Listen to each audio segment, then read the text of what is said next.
지난주에 예지 예정론에 대해서 잠깐 설명을 드렸는데, 예지 예정은 뭐죠? 다 틀리신 거 있잖아요. 지난주에 잘못 알고 계시는 거예요. 하나님은 우리를 택하셨는데 우리가 예수님을 믿을 걸 아시고 택하셨다. 또는 우리의 행위가 선할 걸 아시고 택하셨다. 이거는 잘못된 거라고 그랬죠? 어거스틴이 말한 대로 우리가 예수님을 믿게 된 것은 전적으로 하나님께서 사전이라고 하는 것은 언제예요? 창세 전에 이미 결정하신 그 결과이지, 그 사이에는 어떤 것도 존재할 수가 없다. 우리의 선행이나 공로나 이성, 그것으로 하나님을 알 수가 없다. 분명히 지난주에 말씀을 나눴습니다. 그러니까 예지 예정론, 미리 아시고 미리 아시고 예정하셨다. 그거는 우리가 받아들일 수가 없어요. 그거 자체가 뭡니까? 행위 구원론이죠. 에베소 2장 8절 9절에 보시면은 믿음을 인하여 은혜로 말미암아 구원을 얻었으니 이것은 너희에게서 난 것이 아니라 하나님의 선물이다. 행위에서 난 것이 아니니 이는 누구든지 자랑치 못하게 하려 하십니다. 제가 어제 지난 장작더미 떼는 거 말씀드렸잖아요. 그 장작을 떼러 불 붙이러 오신 분이 제가 5시에 불을 붙여서 활활 타오를 걸 알고 왔어요? 아니죠. 여전히 저는 못 태우고 있었어요. 근데 그분이 오셔서 불을 붙이심으로 타게 된 거죠. 우리 인생도 마찬가지입니다. 성령께서 오시지 않았으면은 말은 막대기였는데 그분이 오셔서 우리를 생명의 하나님의 자녀가 되게 하신 거죠. 우리가 스스로 생명의 자녀가 될 줄로 알고 택하셨어요? 아니죠. 그거는. 아멘이시죠? 그게 첫 번째였고, 오늘은 두 번째예요. 두 번째는 통일되게 하려 하심이라. 통일되게 하려 하심이라. 통일이 뭐냐? 남북 통일, 그거보다 훨씬 더 큰 의미가 여기 있습니다. 그 전에 통일되는 것을 10절에 보시면요, 9절에 우리 9절 같이 한번 읽어보겠습니다. 시작. 그 뜻의 비밀을 우리에게 알리신 것이요 그의 기뻐하심을 따라 그리스도 안에서 때가 찬 경륜을 위하여 예정하신 것이니. 아멘. 경륜이라고 하는 것은 경영이에요. 하나님이 우리를 이렇게 다스려 가시는 거죠. 그것으로 하나님이 우리를, 하나님의 우주 경영과 이런 그 능력 안에서 우리를 예정하신 것이고, 그 뜻의 비밀을 우리에게 알리셨다. 그 비밀이 도대체 뭐냐? 한마디로 말하면은 통일입니다. 10절에 하늘에 있는 것이나 땅에 있는 것이 다 그리스도 안에서 통일되게 하려 하심이라. 제가 좀 설명을 드릴게요. 여러분, 비밀은 중요한 겁니까? 중요하지 않습니까? 우리가 손주 손녀들이 오면은 뒤에 뭐 감추고 있다가 여기에 뭐게 하고 줄 때에는 이게 귀한 거예요? 아니면 천한 거예요? 천한 거 이렇게 보여드리면 이제 우리 손주 손녀들이 더 이상 할머니 할아버지 신뢰하지 않습니다. 이게 뭐게 그러면 알아서 하세요. 그리고 저 방으로 가버리죠. 일단 시크릿, 비밀이라고 하면 이건 굉장히 중요한 겁니다. 그리고 목적이 도래할 때까지는 오픈하지 않는 거죠. 굉장히 중요한 거예요. 그래서 군대에서 장교들은 2급 비밀 취급 인가증이 자동적으로 부여되고 1급부터는 손을 못 대고 그 취급 인가자만 취급하게 돼 있고, 그 앞에는 경비병을 세우게 돼 있어요. 무장 경비병. 중요한 거다. 그리고 감추어 두는 것이다. 목적이 도래할 때까지는 오픈하지 않는 것이다. 근데 목적이 도래했어요. 그래서 이제 오픈한 거라 이거예요. 그게 뭐냐? 통일이라 이겁니다. 자, 어떤 의미인가 좀 설명드릴게요. 여러분, 예수님께서 이 땅에 오셨습니다. 사탄이 예수님을 알았습니까? 몰랐습니까? 알았죠.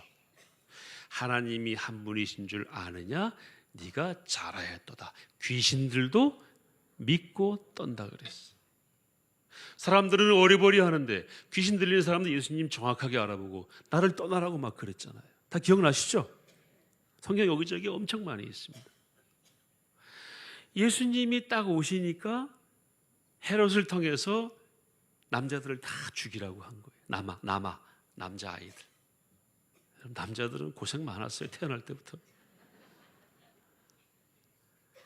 집중해서 뭐 하려고 그랬습니까? 하나님이 뭐를 하실 건지는 정확하게 모르지만은 그걸 아주 입체적으로 방해하려고 그랬죠.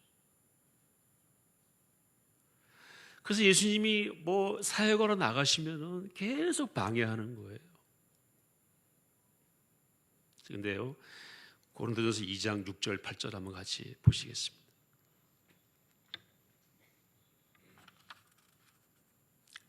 시작. 그러나 우리가 온전한 자들 중에서는 지혜를 말하노니 이는 이 세상의 지혜가 아니요 또 이 세상에서 없어질 통치자들의 지혜도 아니요 오직 은밀한 가운데 있는 하나님의 지혜를 말하는 것으로서 곧 감추어졌던 것인데 하나님이 우리의 영광을 위하여 만세전에 미리 정하신 것이라. 자, 그 다음 중요합니다. 이 지혜는 이 세대의 통치자들이 한 사람도 알지 못하였나니 만일 알았더라면 영광의 주를 십자가에 못 박지 아니하였으리라. 아멘. 이게 무슨 말일까요? 세상의 통치자, 세상의 관원들이 대표적으로 누굽니까? 헤롯이나 빌라도 같은 관원들이, 또는 그 뒤에서 역사했던 사탄의 세력이, 그렇게 볼 수 있어요. 그 지혜를 알았더라면 예수님을 십자가에 못 박지 않았을 것이다. 제가 여러 해석을 봤는데 틀린 해석도 있더라고요.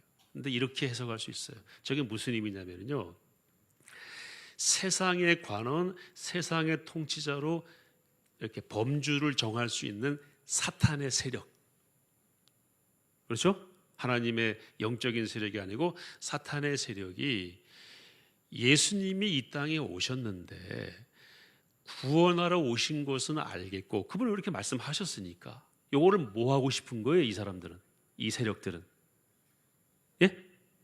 방해 아닌가요? 그죠? 여러분이 사탄이라고 생각해 보세요, 진짜. 그럼 예수님이 오셔서 구원하려고 그래. 그럼 어떻게 해야 되겠어요? 방해해야죠.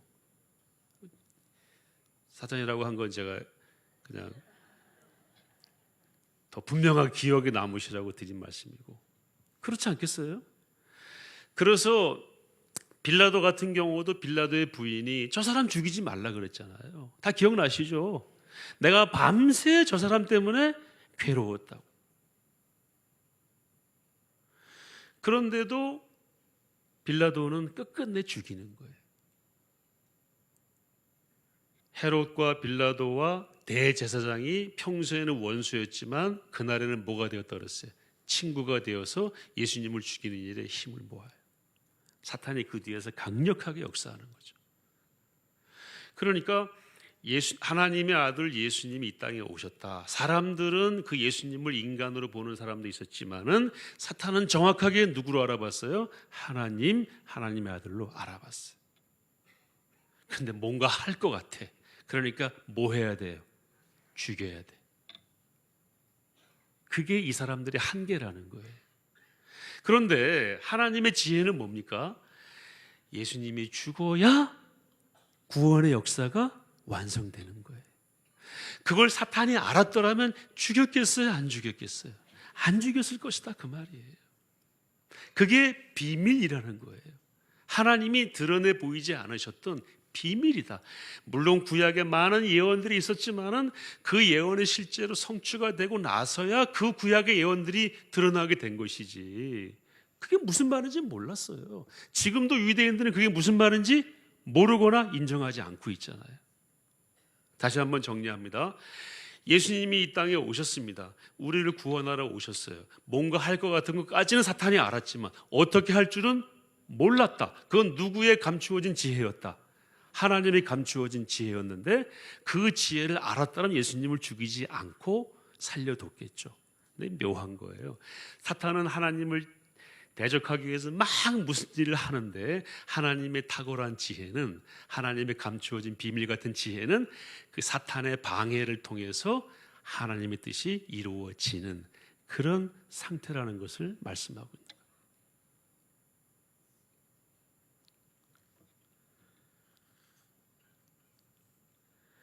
그 예수님의 십자가 죽으심을 통해서 사탄을 이겼다라고 생각했는데 그것이야말로 사탄이 완전히 굴복할 수밖에 없는 그 사건을 통해서 또 하나 형성된 것이 뭐냐면은 그 예수님을 따르는 무리들이 형성이 된 거예요. 이러한 무리들이 모이게 되는 것을 통일이라고 말합니다.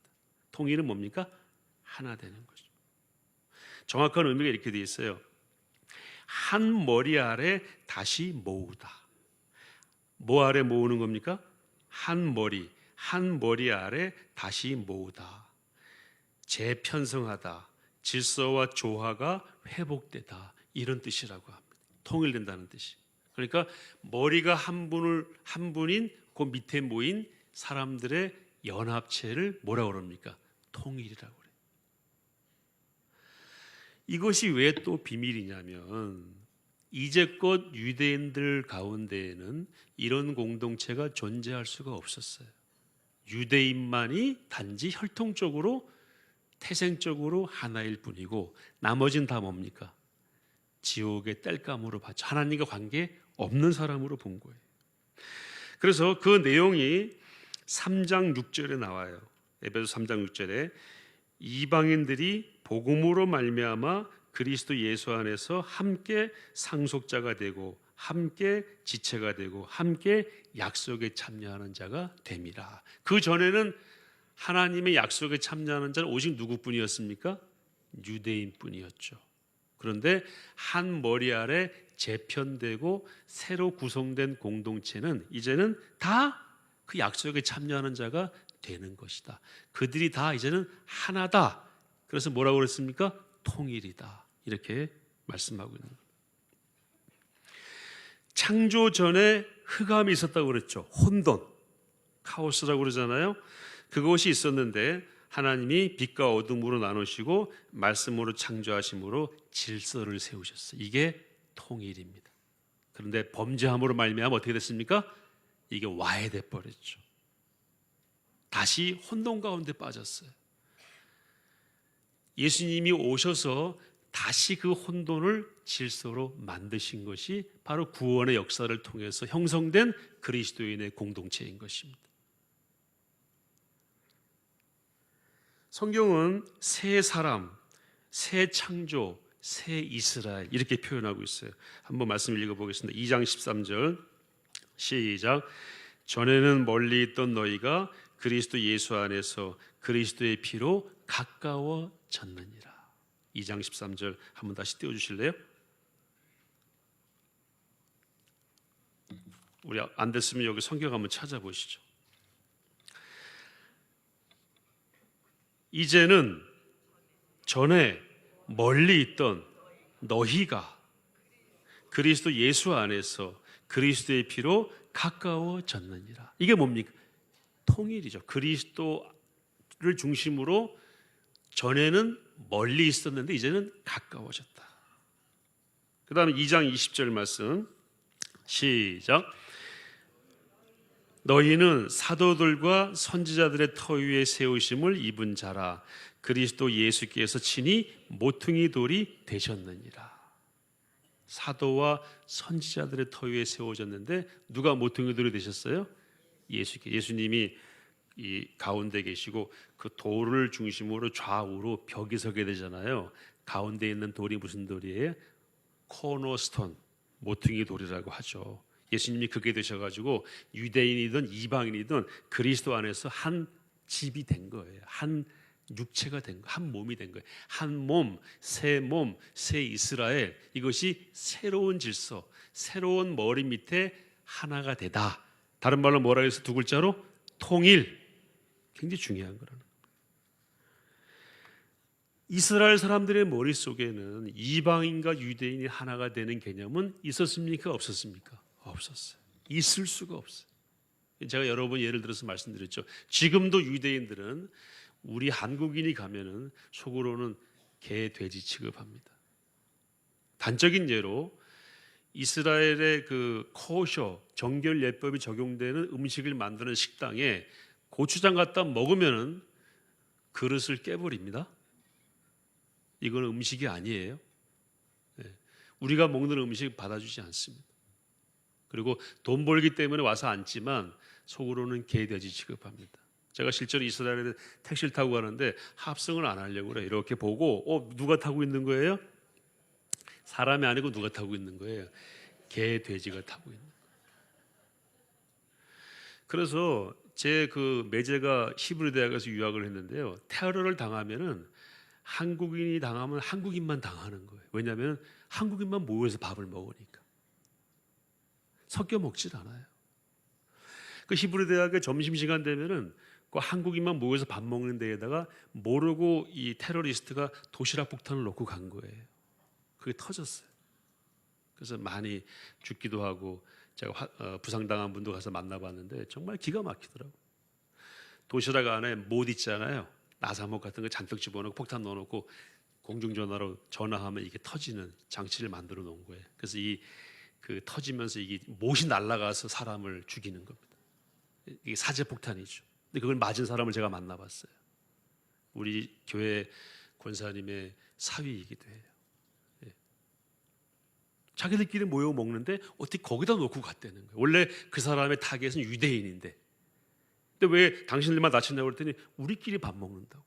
공부는 같이 클래스에서 할 수 없이 해도 밥은 짐승들하고 같이 안 먹는다는 거예요. 유대인들이. 그러니까 상상도 할 수 없는 이것이 그리스도 안에서 이제는 너희가 가까워졌다.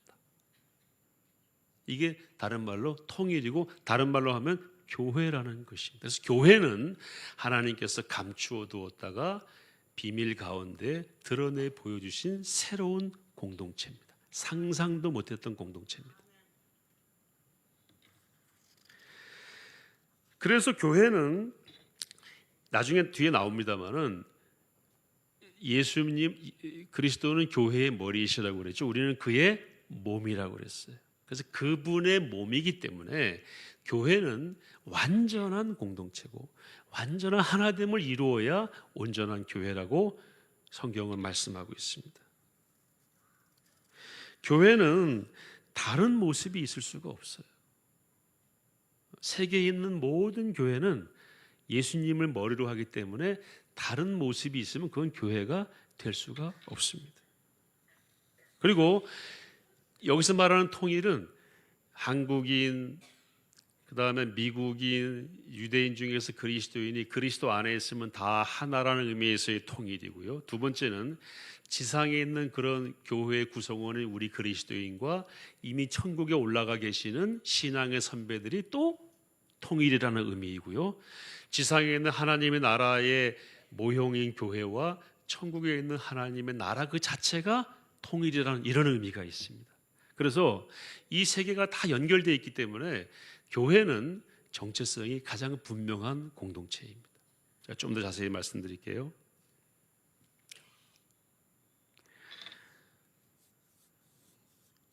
한국 교회는 여러분 지금 하나가 되었습니까? 여러 개입니까? 맞습니다. 여러 개입니다. 뭐냐면은 한국 교회 안에 예수님만을 머리로, 예수님만을 구주로 고백하는 교회가 다가 아니에요. 그런 교회는 이런 통일된 교회의 모습의 교회가 아닙니다. 어떤 교회는 이념이 앞선 교회도 있어요.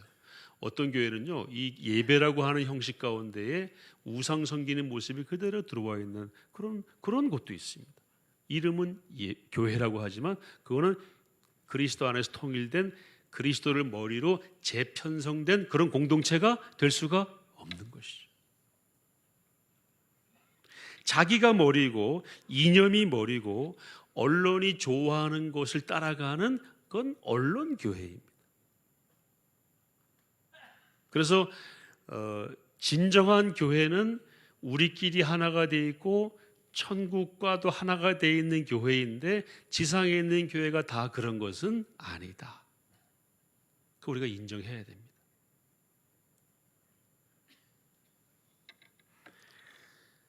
공산주의가 이걸 만들려고 그랬어요. 사회주의 인터내셔널, 사회주의를 채택한 나라들은 다 하나다라고 해서 공동체를 만들었죠. 제가 자료를 보다 보니까요, 여러분 체 게바라라고 혹시 아십니까? 쿠바에서 공산주의 운동했던 이 사람이 1940년대, 50, 60년대 운동했던 사람인데 중국에도 가서 이렇게 악수하고 우리 다 사회주의 공동체잖아요. 러시아, 그때 소련, 거기서도 사회주의 공동체, 그다음에 북한에도 갔더라고요. 김일성도 만나고 쿠바의 제일 좋은 거리에 지금도 조선민주주의인민공화국 대사관이 있어요. 서로 깊이 교제합니다. 그 사람들은 다 하나라고 보는 거예요.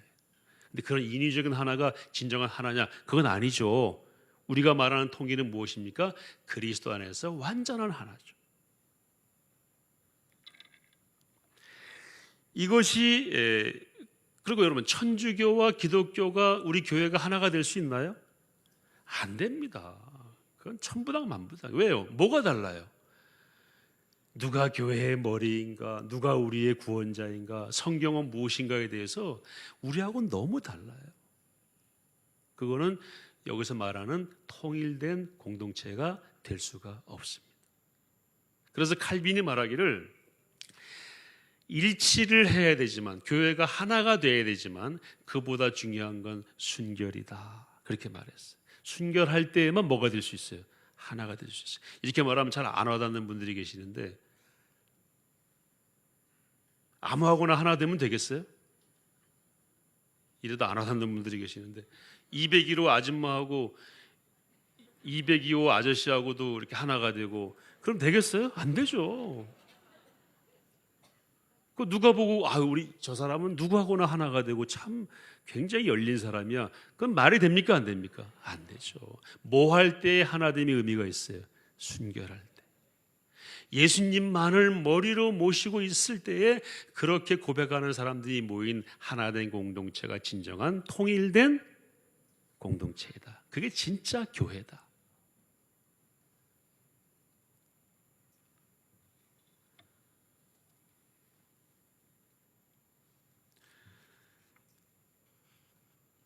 고린도전서 1장 10절 말씀 같이 한번 좀 보시겠습니다. 시작. 형제들아, 내가 우리 주 예수 그리스도의 이름으로 너희를 권하노니 모두가 같은 말을 하고 너희 가운데 분쟁이 없이 같은 마음과 같은 뜻으로 온전히 합하라. 아멘. 저게 뭡니까? 저게 통일이고 교회입니다. 세 가지가 나오고, 첫째는 뭡니까? 같은 말, 같은 마음, 같은 뜻이에요. 제가 원어를 찾아보니까요, 저 같은 마음이 같은 사상이에요. 여러분, 예수 믿는다고 하면 사상이 틀리면 됩니까? 안 됩니까? 안 돼. 왜 안 되는 줄 아세요? 그 사상의 뿌리가 다르다면 사상이 다른 것만이 다른 것이 아니고 뭐가 다른 겁니까? 뿌리가 다른 거예요. 그래서 저는 이 땅에 많은 교회들이 있다고 생각해요. 진정한 교회는 얼마인지 알 수가 없지만 뭐가 다르면, 사상이 다르면 같은 마음이 아닌 거예요. 우리 어제 제가 캡처했던 사진 한번 보여줄까요? 왜? 아니, 어제 캡처한 거 담임 목사님이 그 안성에서 강의하신 거 있잖아요. 그 있어요? 아니, 정관사한테 있다니까. 무슨 사진이냐면요, 이런 거예요. 목사님 어제 교회론 설명하시면서 뿌리가 있고 나무가 있고 가지가 있어요. 뿌리와 나무와 가지가 각각 다르면 되겠습니까? 돼요, 안 돼요? 안 되죠. 뿌리가 예수님이면 나무도 예수님이고 가지도 예수님이 합당한 가지고 열매도 맞아야 되잖아요. 뿌리는 예수님이고 사상은 부처님이고 열매는 공산주의다. 되겠습니까? 안 되죠. 거꾸로 얘기해서 머리는 예수님인데 몸은 부처님이고 그 다음에 팔은 인본주의다. 되겠어요? 안 돼. 그게 같은 말, 같은 뜻, 같은 마음이에요. 통일은 단순한 의미가 아니고요, 완전히 하나 된다는 의미예요. 누구 아래에서? 그리스도 아래에서 그분을 머리로 해서 완전히 하나가 돼야 된다. 그래서 예수님께서 사실 말씀 가운데 무슨 말씀이냐면 믿지 않는 자와 뭐를 같이 매지 말라? 멍에를 같이 매지 말라. 맬 수가 있습니까? 없습니까? 없어요. 여러분 친척들 만나가지고 다 좋은 얘기하고 다 격려하고 축복하는데 영이 다르면은 깊이 들어오질 않잖아요. 피곤하기도 하고 같을 수가 없어요. 또 예수님께서 말씀하시기를 그리스도와 벨리알이 어찌 함께 하겠느냐? 같이 할 수가 없다는 거예요. 여러분 같이 하려고 애쓰지 마세요. 안타까워는 하지만 같이 안 되는 게 정상입니다. 그들과는 통일될 수가 없어요. 왜? 같은 머리가 아니고 같은 뿌리가 아니기 때문에. 그래서 모든 사람들하고 잘 지내는 건 좋은데요. 정말 사상까지 같으면 그건 문제 있는 겁니다. 뜻까지 같으면 그건 문제 있는 거예요. 어느 순간에선가 다른 부분이 나타날 수밖에 없습니다. 왜? 우리는 뭐가 다르기 때문에? 머리가 다르고 뿌리가 다르기 때문에. 그래서 그리스도 안에서 통일된다는 의미는 단순한 의미가 아니고 완전한 하나 된다는 의미를 말씀하고 있는 것입니다. 이게 바로 뭐다? 교회다. 쓴물과 단물이 한 입에서 나오면 안 되겠죠. 한 물이 나와야 되겠죠. 교회는 같은 물이 나와야 되고 같은 말, 같은 뜻, 같은 마음을 가지고 그리스도를 향해서 나가는 공동체가 진정한 교회고 진정한 통일된 공동체이다. 이런 말씀을 오늘 말씀을 통해서 우리에게 주시는 것입니다. 뿌리와 나무와 가지는 하나입니다. 정말 우리가 참 안타까운 것은 한국교회 안에도요, 예수님을 뿌리인 것처럼 하면서 인본주의의 열매를 맺는 것을 자랑스러워하는 공동체가 굉장히 많습니다. 그거는 진정한 통일된 공동체가 아닙니다. 우리 사랑하는 교회와 포에버는 다른 교회들도 마찬가지로 그런 좋은 교회가 많이 있지만 우리 교회 역시도 예수님만을 머리로 예수님만을 뿌리로 거기에 합당한 줄기와 가지와 열매를 맺는 그런 건강한 공동체 그리고 통일된 공동체로 발견되고 쓰임받게 되기를 축복합니다.